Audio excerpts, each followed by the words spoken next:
Today we're welcomed by Chris Franco. You've been dealing with Calvert, I guess, as of late for I want to say past few months to almost a year now. Mhm. It's Ryan Day with Calvert Home Mortgage. And I'm Alisha. Cool. Perfect. So, Chris, tell us what you have on the go right now. I know you're quite a busy man. You got quite a few projects on the go, and maybe just tell a bit about yourself. Yeah, no, right now, I have a couple of projects on the go. We just completed another project that Calvert had fully funded. It's my latest one that we completed. This one was we at the height of the pandemic, or at the height of price points during the pandemic, is when I bought this particular property while it was vacant. And now it has come down quite a bit. So understanding your numbers and how things change is essential for when you're buying properties. This one hit a lot of obstacles, hit a lot of barriers that we didn't expect. However, with the right system and the right players and partners that you have a relationship with, can really play a significant role in how you can come out with a better outcome than a worse outcome. Those are important points to touch on. Can you talk about any of the obstacles that you faced? Would you give an example of one of them? Sure. So this particular property, I walked into it knowing that it was going to be pretty extensive in renovation components, not realizing that once you go right back to the studs, there were some assumptions that I made without looking behind those walls, and then going through all those assumptions of what was needed to get it to where it needed to get to. It ended up being a total regut, put back together, sistering a lot of existing structural positions within the property to reinforce what was needed, or what was existing. And it was time consuming. So the time frames that we had were significantly less than what ultimately came about. However, having a good team behind you that can put things into play and work every single day, knowing that the goal that we had together was going to be achieved, was ultimately going to be that end result, and we were able to get it. Now, the appraisal, because of the climate and the 20-30% reduction in housing prices that we are seeing currently, did play a role in my numbers. So buying right is always also key. I do have money left in this deal, unfortunately. I thought this was going to be a full burr, but that's okay. Making sure that you have a good slush fund, a good exit strategy, and make sure that you exit out of many positions is something that you must account for. Even though we may have been in a hot market, who would have known what we would be into today? Yeah, no, I definitely love your words of advice, because your words of advice. We're definitely seeing that from time to time as well too. Obviously, it's quite frequent in today's market. And you're in Barrie, if I remember correctly. Yeah, I buy in Barrie. I love Barrie. Barrie's my stopping block. I know there's a lot of investors that have left some markets and have headed down south, and kudos to them. But for me, I'm proud to be Canadian. I'm proud to put my money into Canadians' pockets. I'm proud to make sure that I invest in my own community and I give back to my community by providing high quality housing. And that's what I really want to do. Mm-hmm. That's awesome. What kind of properties do you focus on? Like, do you have suited houses? Do you do single family? What kind of thing do you focus on? We focus on a variety of different, I call them positions, but property allocations. But my bread and butter is buying a single family dwelling and converting it into a duplex, triplex, and then just going back to the bank and refinancing it and rinse and repeat. It is essentially a fail-proof system as long as you do your numbers, as long as you know what markets you're playing in, and understanding social economical indicators and factors that could play a role in your community. And also networking with organizations is a key component to potentially gathering them as potential clients for your properties, which I've done over the past 10 months. Yeah, I know. I follow you on Instagram. You do a great job of posting what you're up to. It's always great seeing what you're up to. I know you're quite involved specifically in the Barrie community.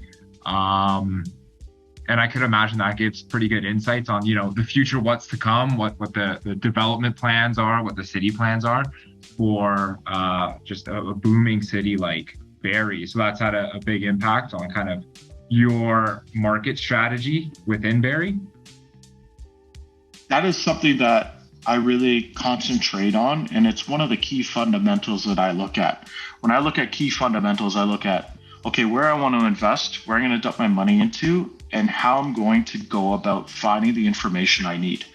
Finding the information in your local communities is right at your fingertips.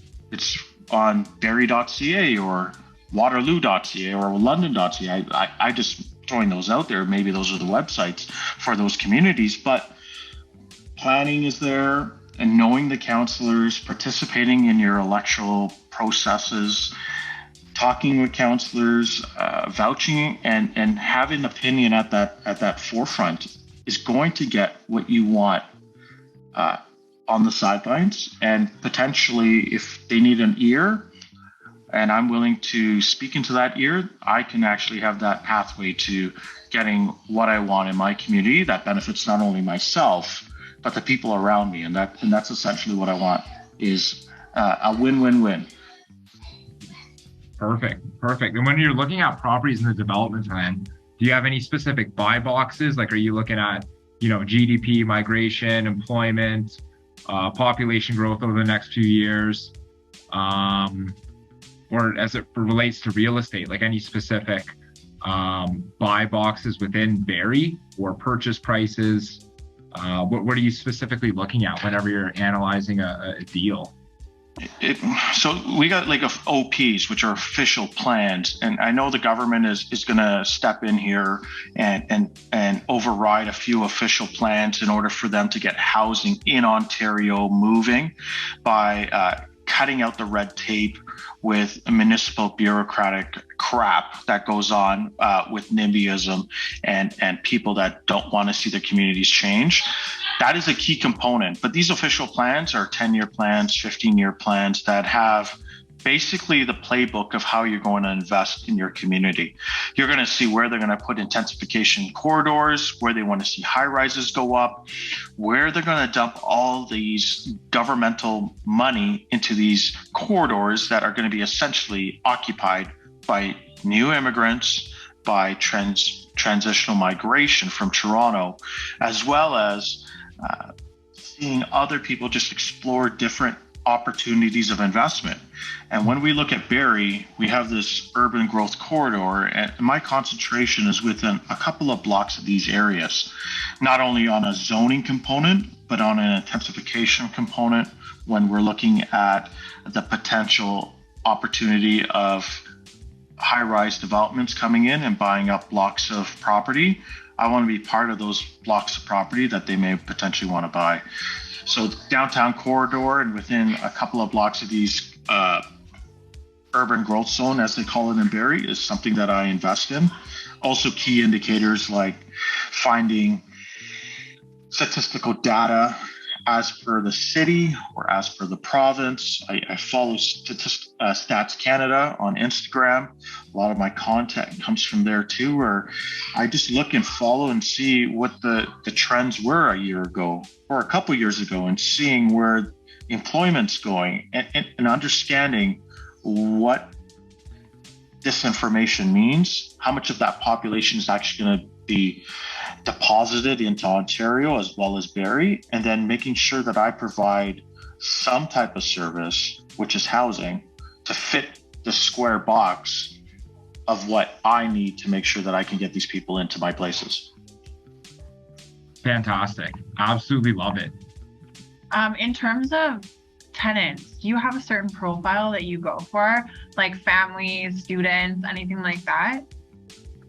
Well, you do know the Human Rights Commission, you can't put people in a square box. You just can't.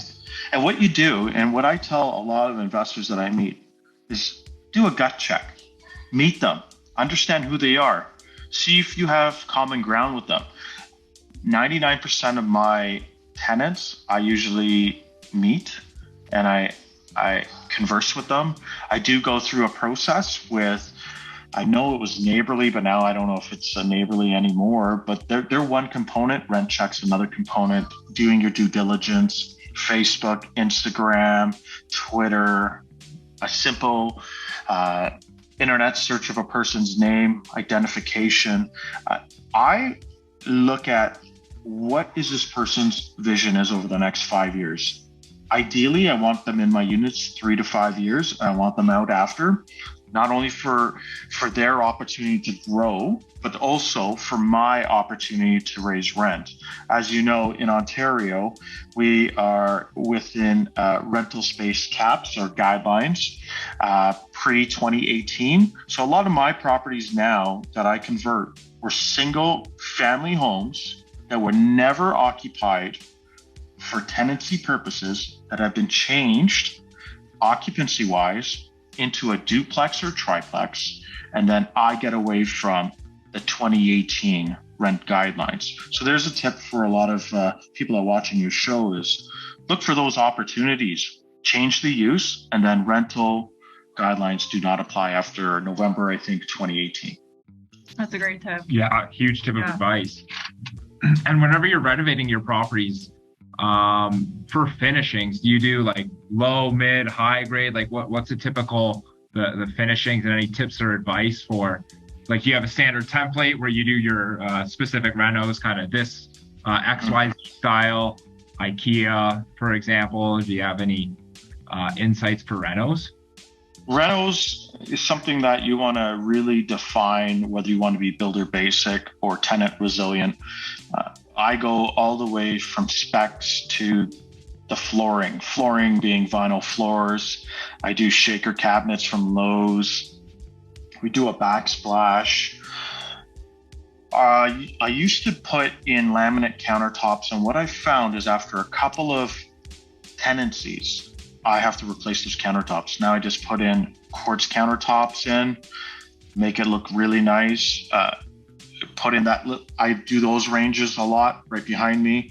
I'm not at a rental property, I'm in my own house. However, but those are kind of things you just want to present well and make sure that things that do get damaged, you also know that I can pick it off another site and boom, I already know what it is. Cloud white's our color, floors are vinyl, the walls are pretty straightforward. Our casing is always the same, and we're not running into many obstacles with ins and outs of not knowing what's in our properties.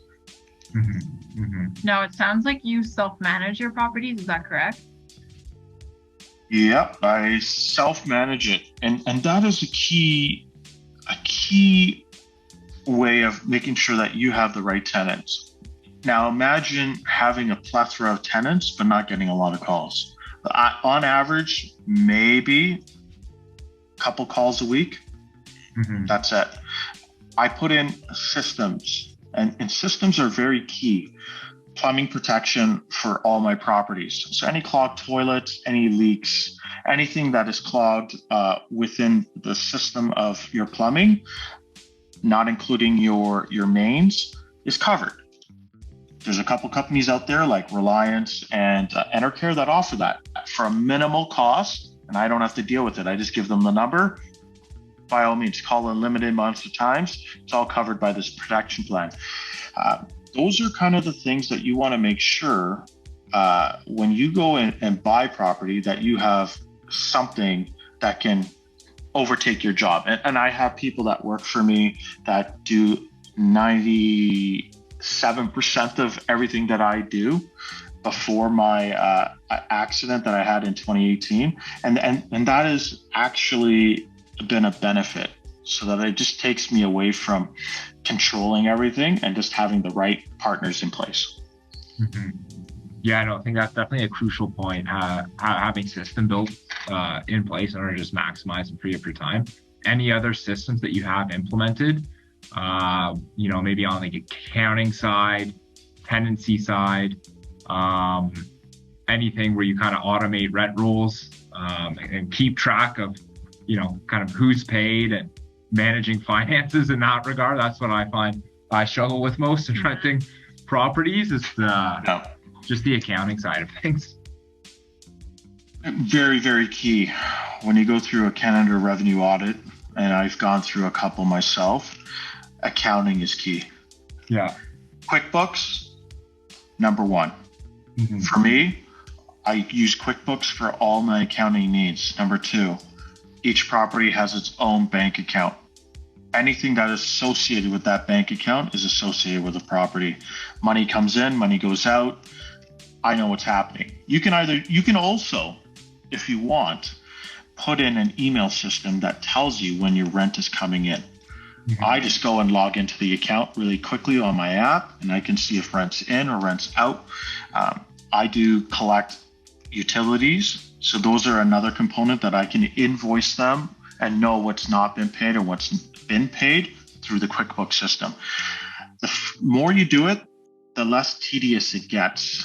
But paperwork is always going to be a part of being a rental housing provider, unfortunately. And if you were so lucky to be selected by Canada Revenue, having the right system in place will really mitigate that tax burden if that so happens to be you. Yeah, 100%. Definitely agree. QuickBooks, I'll have to look into that. Heard it come up a few times, so. Yeah, I used to do the Excel system, but after 2018, I transitioned into QuickBooks, and it's been easier. It's all digitalized. You're able to keep these files, and if Canada Revenue needs it, the file goes. Mm-hmm. It has all your pictures of all your receipts, and a digital picture of a receipt is satisfactory to Canada Revenue. And there was a case law on that made that happen versus them getting a hard copy. Now you have a digital space and there's a timestamp on it. That's what it is. That's more than sufficient. Perfect. Very good to know. Also, yeah, definitely look into that. Yeah. The old Excel system still. So. Yeah. Are you on the old? Old Excel. I would say for the $30 a month that it costs, and it's deductible for accounting, is that it's a good way to understand the ins and outs of what you can show on your profit loss and how you can itemize it to the best of your ability, and it just becomes easier. Mm-hmm. And what I find is I have somebody that does my QuickBooks too. I just take the pictures and collect the rent.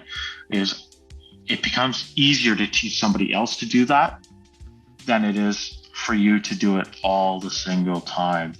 Yeah. It just becomes so tedious. Yeah. What about accounting? I'm assuming you just outsource an accountant in order to. Yeah.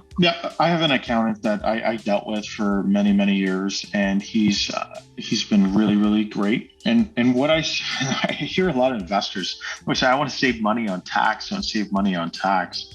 And my challenge to that is you're making money. Okay. Now there are opportunities where you can write off a plethora of things, but just understand that there are benchmarks that Canada Revenue looks at. And if you pass that benchmark, you're going to go through an audit.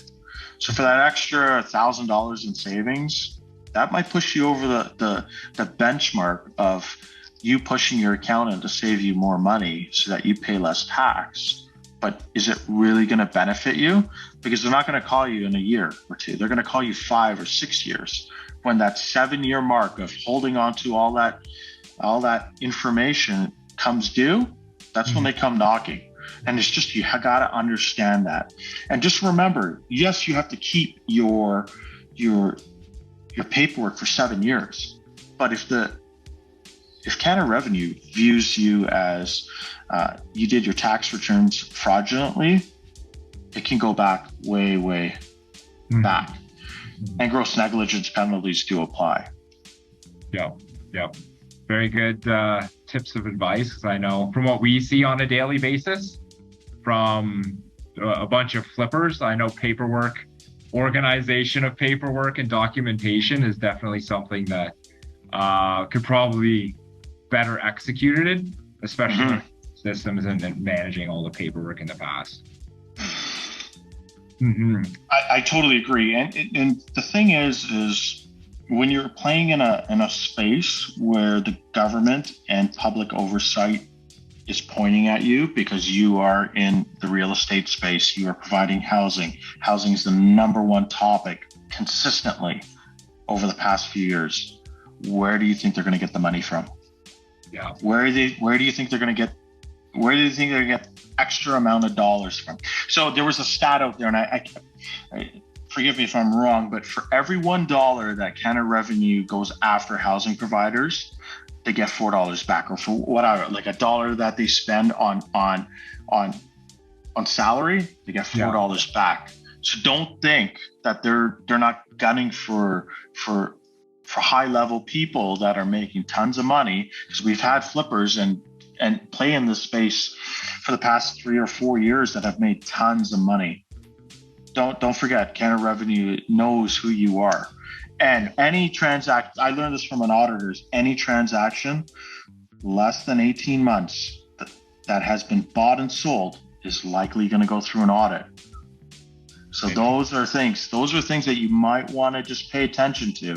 Not to say that you might go through it, but all my properties that were less than 3 years, 2.5 years, they all went through audits. Yeah, I think this is something that's important that's just not talked about enough. So I appreciate you sharing that. Yeah, no one ever expects, it won't happen to them or whatever the case may be, but it's a natural part of, they come knocking, you better have all your ducks in a row. I had that little aha moment a few years later when it came knocking and I didn't play properly the way I should have played. And there's a lot of investors that don't talk about that, but I'll talk about my failings. And that is something that you got to make sure you understand what you're doing, because it's not now, it's later. It's when the time comes, when someone comes knocking and your heart falls and you're searching for these documents and you can't find them, you have a problem. And that's why QuickBooks is a great place, because it's always there. And if you did it right the first time, you have nothing to worry about. You send it off. If they say they disallow, they disallow. It is what it is. But at least on an administrative component that, yes, this is taken care of. I don't have to deal with this anymore. Yeah, and almost for that peace of mind and just knowing that, no matter what, it's always there, it's backed up, and you're gonna have it at your disposal. Yeah. I guess on a lighter note, very curious, going back a bit, like what made you want to get into real estate? What's your relationship with real estate? I've been, dabbing in real estate for since 2006. I bought my first property in 2006, moved in 2008. It was in Barrie. I've been in Barrie since. I read one book, The Real Estate Investing in Canada by Don Campbell. That's only one book. And from that one book and just going to meetups, talking to different people, I couldn't afford coaching, but I could afford the internet. And on the internet, there's a lot of different advice. You take this advice and you make it your own tool belt. And what I found is that I can make this tool belt pretty significant, where I can learn and apply it, trial and error. I went slow. That was good for me, and I was able to build a portfolio only in my name, with no joint ventures or anything of that sort, just by doing the things that I learned. And I was pretty fortunate to do it because a life event happened to me in 2018, and I was able to fall back on it in a sense of, okay, I have X amount of dollars. Can I put the system into play and it still be passive in nature? And it was still passive. Mm-hmm. I'm not the guy swinging the hammer. I'm not the guy that's doing all the renovations. Oh, my team is. Yeah. I was the guy before that. I would still do more things, but not anymore. Mm-hmm. Mm-hmm. Do you have any advice for meeting team members, like a contractor, an accountant, lawyer? How do you vet those people and where do you find them? Meetups are a good place to meet different people with different, I would say, partnerships.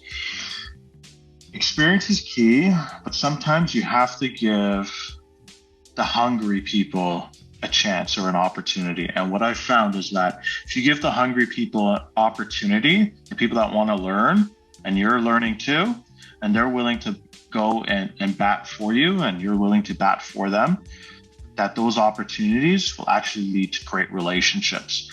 There are established people that are great contractors, but you're going to pay a premium dollar for that. But if you're willing to learn the Ontario Building Code or the building code in your jurisdiction and try to apply it and understand it, because there's going to be inspectors. So as a person that was learning the building code a little bit, I was the guy that's just implementing the building code. Then the inspector is the one that defines it. So then he says, okay, this is what it means. This is how you're supposed to do it by his building standards. And then if you have a disagreement, you can take them to another jurisdiction where you can actually challenge him.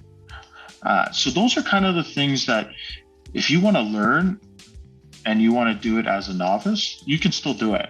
And I find and feel like contracting wise, yes, you can build that avenue by just giving different people an opportunity, even apprentices and things like that. That's what I did.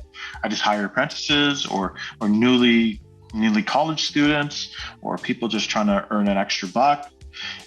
They'll give me the receipts. I get to write them off. And but having a good accountant is good. I was fortunate. I only had an accountant, one accountant the whole time of my life since I was a kid, and I've stayed with them, and we just do really, really well. Love it. And then with how much you have on the go right now, how do you manage your projects? Do you visit them like once a week, or just have I know you're on a call, it sounds like, with a contractor before this, like, do you have weekly or bi-weekly check-ins, or how do you set expectations with contractors and kind of manage your trades?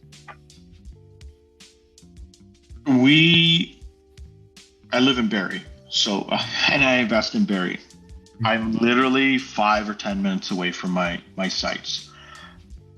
I check in usually. I drive once every 2 days or daily just to see what's going on. Another tip for investors is put internet in your houses. Don't be cheap. Put internet. Get a Ring camera. Put cameras inside and outside of your property. You'll know what time they come in. You know what time they leave. You know what time they go for smoke breaks. You know what time. You know when they're actually doing work, or you can call them up on their bullshit. So those are kind of things that I really put into place, not as watching them over or making sure that they're working. It's just to bring accountability. And when you put that into place, I find you hit less red tape, less bureaucratic crap with the guys working or with anything that's going on site. And plus, if you have materials on site, or if you in the nighttime have an unfortunate break-in, because I've seen a lot of people that are satellite investors or out-of-town investors that have break-ins.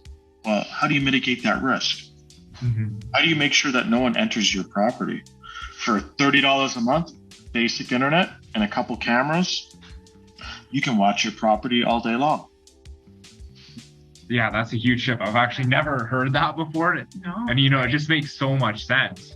when you put it that way, especially. And I'm only 10 minutes away, and I still put that in place because that is a system that I just need to make sure I know where my front door is. I have my camera, it's facing the front door. My rear door, I have another floodlight camera. I can see everything in the back. I get notified after 9 p.m. to 3 a.m. or to 7 a.m. what is going on. And if I see something and it pops up on my phone, I'm on it. And I know what's going on. So if I need to call the authorities, I can. If I need to show up on site, I can. Or if I just want to see what's going on, I can see what's going on during the day if they say they're working or they're not working.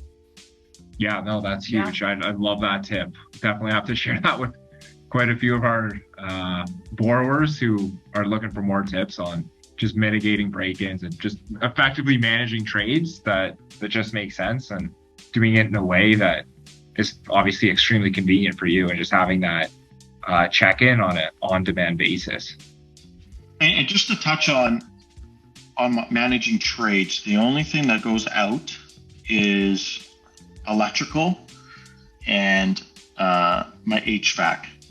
Everything else is done in-house by independent contractors that are my full-time people that work and do the things that I need them to do every single day. They have defined duties and they know my system. So once you have somebody that knows your system and can implement your system, there's really nothing I have to do except maybe bring the materials on site, get them to bring it inside, but that is it. Then they know it and they rinse and repeat it. So as long as you keep on feeding them work, and I've been feeding them a ton of work over the past few years, they'll be always consistently going, and it's just a revolving door. Mm-hmm, mm-hmm. On that note, with I know we touched previously in the past of how crazy the market is currently right now. The uncertainty, like how is that affecting your real estate investing plans for, say the next 1 year to 2 years? You gotta buy right. And what I find is there's still opportunities in the market.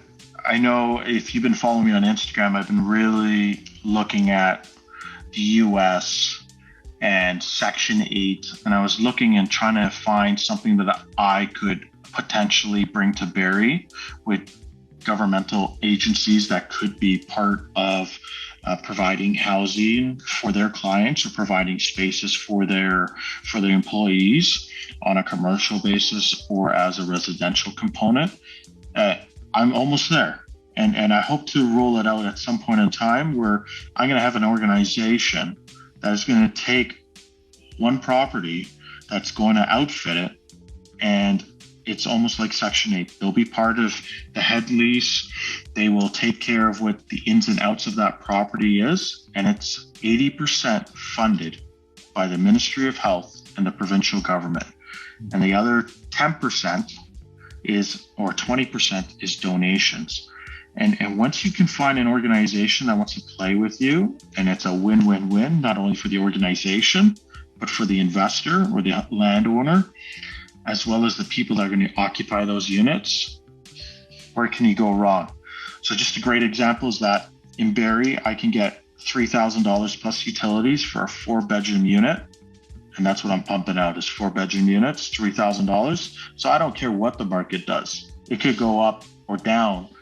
As long as I'm getting $3,000 upstairs and I'm getting $3,000 downstairs, $6,000 on a mortgage payment, and I don't have to pay for anything else except insurance and property tax. It looks like a good deal to me. Definitely. Very strategic. I love it. Leading and just doing all the research with, the key indicators, what the municipality is doing, and having that influence your investing strategy.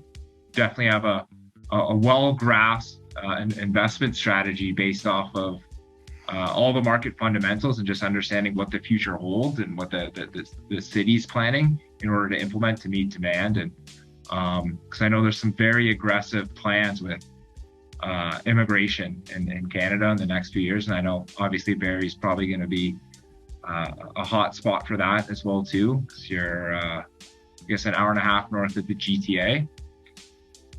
We are an hour and a half north. We have an hour and a half GO train. We are the central stopping location to either Wasaga Beach or Muskoka. I always look at Barrie as Toronto North. We have everything that Toronto offers, including an awesome waterfront. Now, in comparison to what Toronto prices are to Barrie, you can cash in Toronto and live a really great life in Barrie, and still be able to play in the water or go up to your cottage. And those are kind of the things that I just really like about Barrie and the fundamentals that Barrie has. But with what you're saying about immigration, we're looking to go up to 500,000 people by 2025. Now, there was a statistics out there that said that out of the immigration people that were coming in, I think 2021 or 2020, 48.1% of these people are coming to Ontario. 48. So if we're talking, basically half. And don't get me wrong, the metro centers are going to absorb the majority of that because these people are coming with money. Some of them have money, some people don't. But if they have money, they're buying properties. And then where are those people going? They're going to go to Bradford or Vaughan. Where are those people in Bradford or Vaughan going? They're going to go to Innisfil or Barrie. And where are people going to... All it is a transitional migration component that's accelerating as we bring more and more people to this country. And Canada is built on immigrants. It lives off of immigrants. It has the opportunity for the other people from other countries to come here and flourish, depending on what their political situations are. And that's what we embrace. And that's what opportunities are for not only investors, but for housing providers as well, to say, hey, I can provide you a great product. This is what it is. You can live here. But what I do for my tenants, and I really vouch for this, is I participate in their opportunity to replicate what I do. I don't want them moving from my place to going to another place. I want them to go from my place to buying a house and then renting their place or having a duplex, so that their cost of living can go down, so that they're able to maybe potentially become landowners as well. And I've been very fortunate to have two great tenants be able to move on and have their own properties where they're looking to get a rental property going down the road. And that is absolutely amazing. Yeah. That's awesome to hear. Yeah, really giving back, and love to be your tenant, learning from the landlord, all the tips of the tips and tricks from literally someone doing it themselves, from someone, built your dream and your whole portfolio started from nothing. So very inspiring, very, very motivating. And I would challenge anybody that watches this video, or any investor that is doing really, really well, is give back to the community. You don't need to charge for coaching. You don't need to monetize it. You just need to give back. And if you want to monetize it, and I've done this before, and I'll continue to do it, is that if you want an hour of my time, yeah, you can take me out for the keg or whatever, and I'll give you an hour of my time. But if you really want some more information, just make a donation to a charity and I'll give you my time. That's how you make a difference. It's not lining my pocket. It's about, how do I pay it forward and give good karma back out? Just keep giving it out. And what I find is, you keep on giving it back out, some way, somehow it always comes back. But I give 100%, I expect zero. And I really just hope that a lot more investors will participate in that component. Awesome. Yeah, it sounds very genuine, and you sound very genuine in everything that you're doing, and can really appreciate that. So that's awesome. Good for you. World definitely needs more leaders like yourself in order, focusing on definitely on the give back component. Hopefully, a lot of people see this. They take you up on that offer in order to give back and connect with yourself, and donate to a charity of their choosing. On that note, where can people find you? Find me on Instagram, Invest Franco. Majority of my information that I put up there is not about me. It's about the information that you can get from different places. You cultivate it, and just I just feel that I've been given a great space to talk with not only tenants, but with my lenders or with other organizations that I could potentially do business with. But at the end of the day, I want to know what I'm doing that I'm able to give back. I know over the next 20, 30 years, I'm going to get older, and the children of the future, including mine, are going to be those leaders. How did you compliment them? How did you help them get better? How do you make sure that they have a baseline or a foundation of learning so that when they become the leaders, that they're also giving back, but exponentially? And hopefully that can spread through in a good way rather than a bad way. Definitely resonates with us quite a bit, and feeling very pumped up and all and inspired.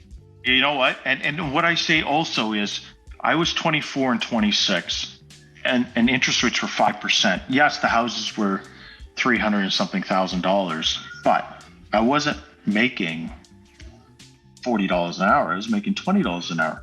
So it's all relative. You got to be comfortable being uncomfortable. You just do. That's where your growth is going to be. Throw yourself out there. I have that quote in my phone. Get comfortable in the uncomfortable. I love it. Yes. Be that. Be genuine. Strip your ego. Be a sponge. Understand that information's out there. Have a notebook. Whoever you meet, always reconnect with them. See how their day is going. For me, when I had a couple of investors reach out to me just for information, I would respond back and say, it'd be nice if you say, hey, how's your day going? Yeah. Or, right? I'm not going to dish out the information right away. I want to know that you care about me because I care about them and I want them to succeed.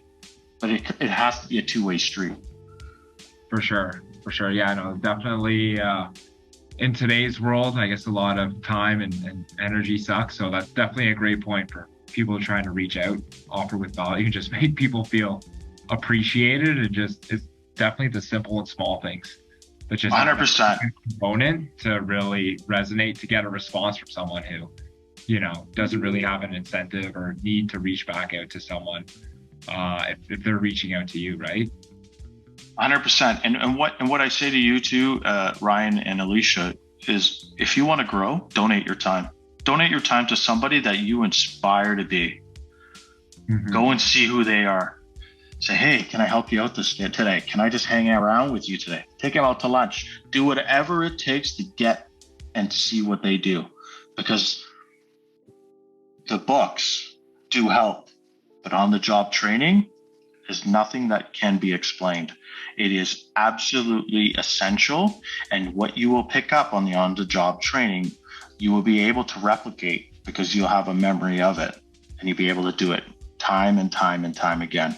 And that's what I find is donate your time. Yes, it'll be hard. It might make you do some crappy things, but what I'm going to say, it's going to ground you. It's going to understand that making money in this space is really, really tough. And you got to put in the sweat equity, and you got to have that uncomfortable gut feeling of things might go wrong, but damn sure I'm not going to go down without trying. And those are kind of the things that you want to do. Just make sure that you succeed and never give up. Fantastic. Love it. Leaving on such a motivating high note. So definitely feeling fired up over this. Hopefully, lots of people see it and have a whole bunch of inspiring individuals reach out to you in order to essentially help one another. Any other wise words, comments, feedback before we wrap up? You know what, Ryan and Alisha, I never thought I would be in a space where I'd actually have somebody try and interview me. So I really appreciate the space. I just want to say that Calvert and not only you, Ryan, but even Rob have been really, really instrumental in trying to earn me. I wanted to be local. I wanted to keep my financing local. And I couldn't do that at one point in time. And I remember our conversation, and I just said, these guys are genuine, hardworking guys, and they appreciate that I want to keep my capital in Barrie. And then we started that first one, and now it's been great ever since. And what I want to see is that more people take that risk. Know your numbers, take the risk. There are players in the system that want to help you. Go and take advantage of it. Remember, we're coming up to a recession. A lot of millionaires are made in recessions, and you could be that person. So go take that step. Love it. Awesome. Thank you so much for your time. It was really great chatting with you, and I'm sure everyone will get a lot of value out of this. Awesome. Thank you, Alisha and Ryan. I really appreciate the conversation. I hope you guys enjoy your day.